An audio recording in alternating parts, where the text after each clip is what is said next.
Bike গাড়ীত দুজন ল'ৰা লৈ আহিছে। এটা হ'ল আপোনাৰ হানিৰ পোলা বুলি কয় আৰু এটা আমাৰ সেই ভাতিজা আপোনাৰ গাঁওবুঢ়া বুলি কয়। এই দুটাৰ মাজত গাড়ী চলাতে আপোনাৰ কেনেকৈ বা এক্সিডেণ্ট হৈছে মই এইফালে নাজানো। কিহৰ লগত খুন্দা খাইছোঁ তথাপি মই নাজানো।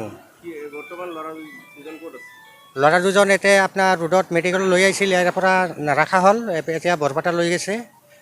এইখিনিহে মই আহি গম পালোঁ।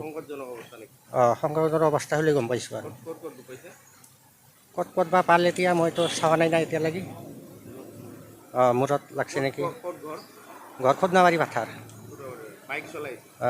বাইক চলাইছিল, কোনটো ল'ৰা চলাইছে মইতো নাজানো। বাইক চলাই আছিল।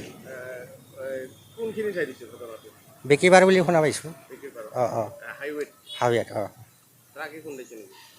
ট্ৰাকে খুন্দাল নে কি খুন্দাল গম পোৱা নাই মই। আৰক্ষী পুলিচ আহিছিল নেকি, কাৰণে লৈ আহিছে এইবিলাক।